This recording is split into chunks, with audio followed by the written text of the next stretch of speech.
the race cars you built for the PRI show?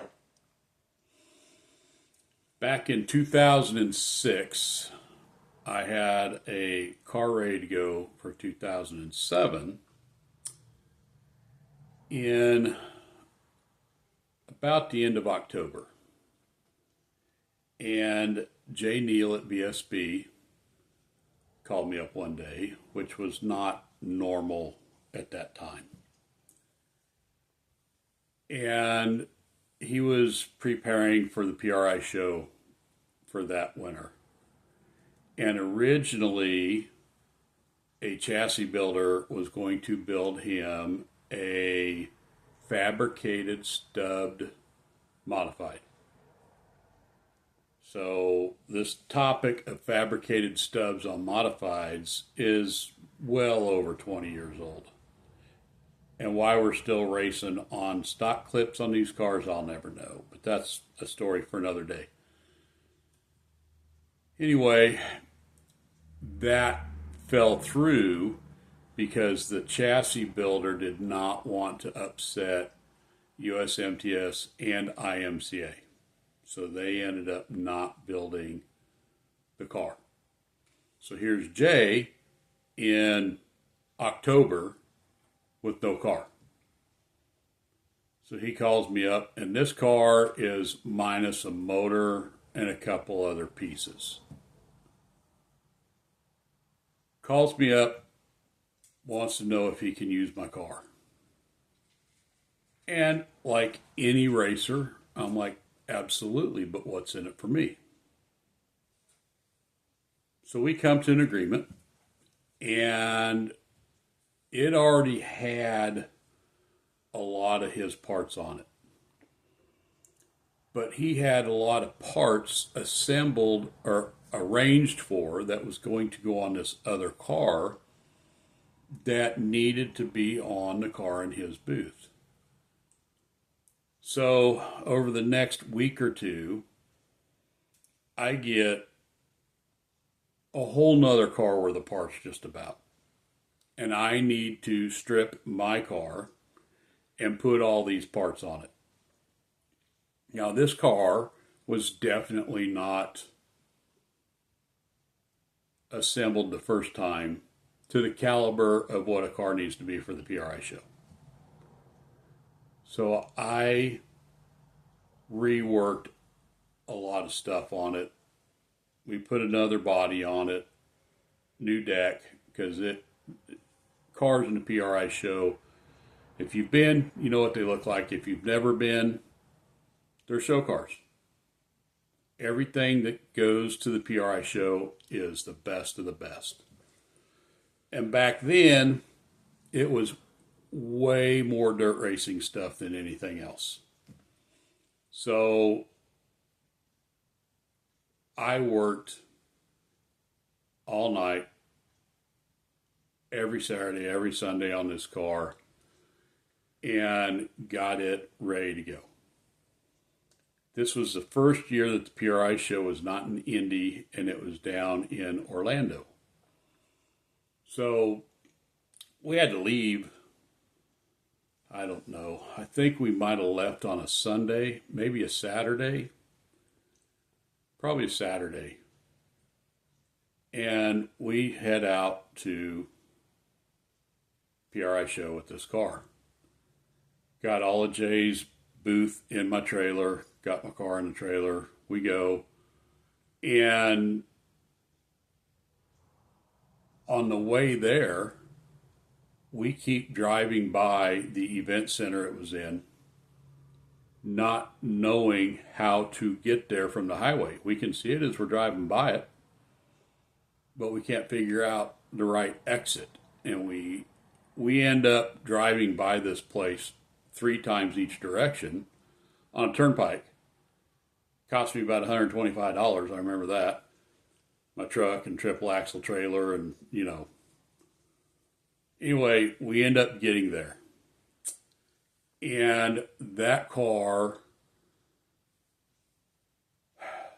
I could have sold it about 5 times there. There were so many guys wanting to buy this car. It was unlike anything at the time.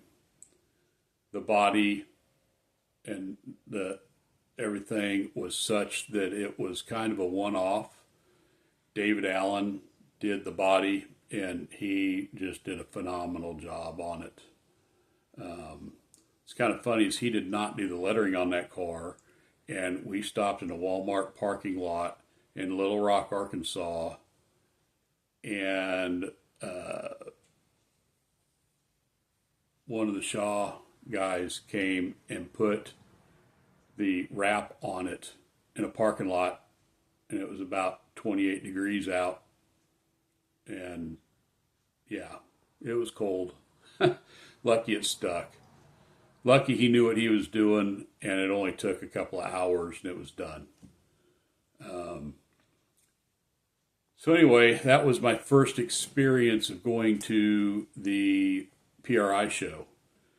And that car was, to this day, the only car I have ever had that every piece on that car was brand new.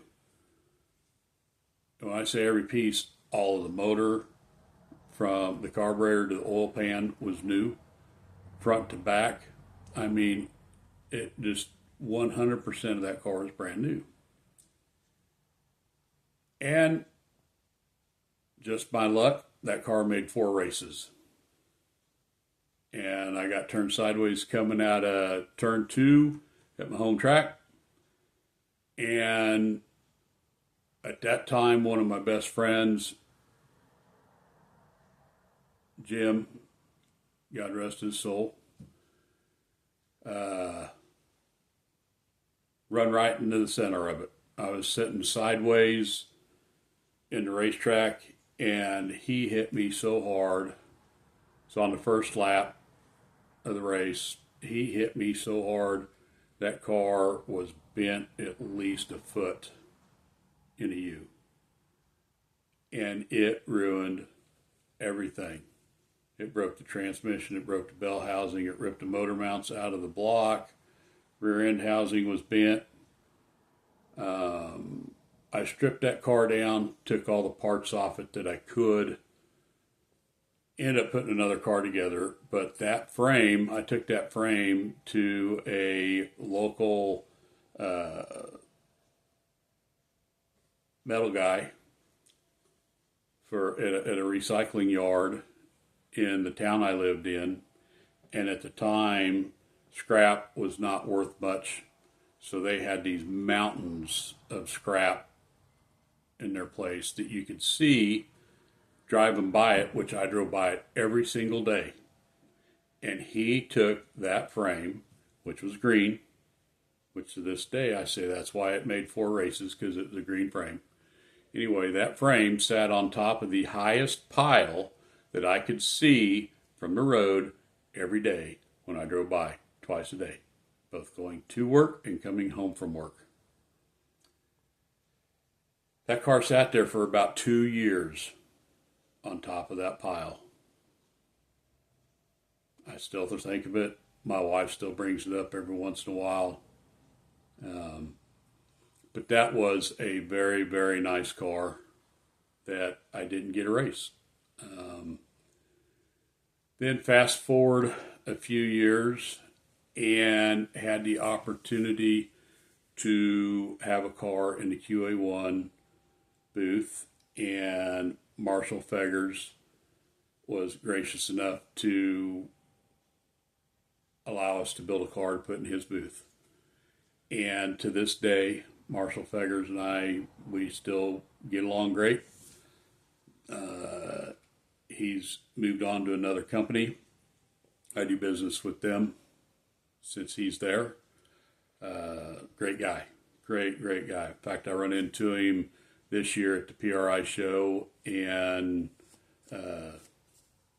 visited with him for a while. So that's one thing nice about the PRI show is you can go there and talk to guys that you don't normally see that often. So anyway, it's about 2011, 2012. We're going to put this car in there. And the only car we have is a 1-year-old car, sorry. It had raced about 25 nights. So we stripped this thing down to bare frame. It had some bars that needed to be replaced, so we replace it. We take it, get it repowder coated. And this is not my car, but I'm helping the kid that owns the car. So I tell him, I'm like, all these parts you have, the only thing we're going to use is the rear end. That's it. Everything else looks used, so we can't use any of it. So we sell everything. And we replace all the stuff that he had on that car with brand new pieces. And that alone took some doing. Neither one of us really had the money to do this, but we made the deal, so we didn't have a choice. And the whole time we're putting this car together, he has people that helps him, and I wouldn't let any of them work on the car. They couldn't touch it, and are all, well, why won't you let us work on it? I said, you do not understand how nice this car has to be. So I start telling them that there's a late model that is in the PRI show every year. Everyone knows the car because generally it's got half a body, half an interior on it. Jim Bernheisel from Laser builds the nicest car at the PRI show. And I'm telling everybody about this car. This has to be as clean as that car. It's nowhere near going to be as nice because we don't build cars like that. And we're working in a 2-car garage. Not that that's an excuse, just, we're very limited on space. We're limited on equipment. We had a 6-foot racer brake to build all the body and interior out of.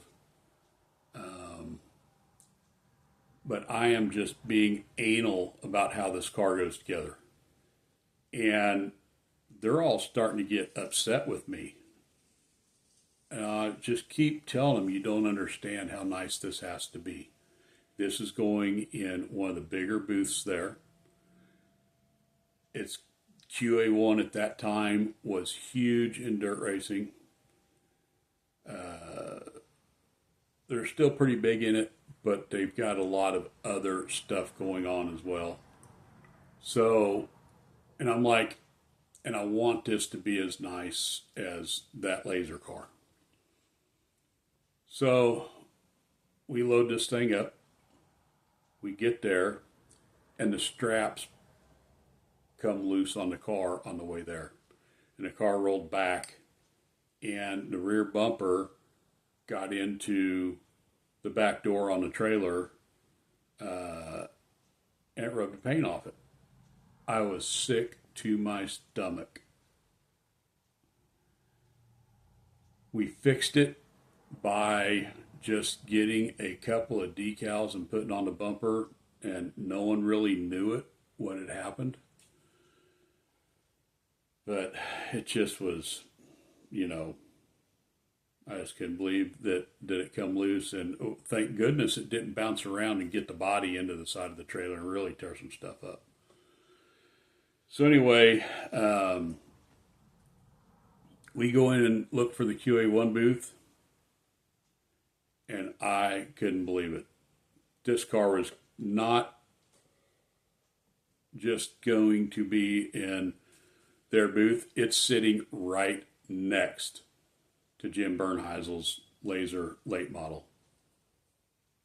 The car that I think is the nicest car in the show.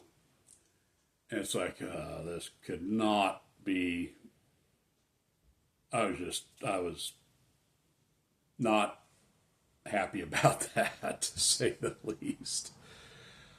So we get it in there, and QA1 had built some shocks to put the car in attitude. We had gotten a mannequin and put a driver in it with a helmet on and everything. And this car was all skewed out and just really ended up being a showstopper. And one of the biggest compliments I ever have received in my life was Tony Stewart and Brad Keselowski stopped and they were looking at that car, and I walked up and they're looking at it and they're looking underneath the back end of it, and here is this laser sitting an aisle away and they're staring at my car, you know. And Keselowski looks at me and he says, is this your piece? And I said, well, I don't own it, but I built it. He's like, I did not have any idea that dirt cars were this nice. I said, most of them aren't. The fact that that was in the show is why it was so nice. And Jim come over, and I was talking to him about this year because I hadn't been there in several years, and when I walked up to him, he recognized me but did not know where from. I told him I had that car, and oh yeah, I remember, because he walked over, and he and his son, one of his sons, I don't know which one it was nowadays, but they were like, yeah, we wish we could build a modified this nice. And to this day, between Keselowski and Jim saying that was for just an old country boy in Wichita, Kansas, building a car in a 2-car garage that was a year old. That meant a lot. So, but then the sad part of those cars is we actually had to race them. Like I said, the first one made it 4 nights. The second one, it's still around to this day. I don't know where it is, but it's still running. I think it's running as a USRA B mod somewhere. But that car was a very, very nice car. And one thing I will guarantee you is I will never build another car for the PRI show. They take too much work. They're too nice. They should be show cars, not race cars. And the PRI show today, it's not really for dirt racers. It's more street racers, drag racers, other types of racing. Dirt racing has really fallen off the PRI show. There's not very many vendors for dirt racing at the PRI show anymore. Back then, there'd be 20 to 30 dirt cars. This year, when I went, there was like 4. So,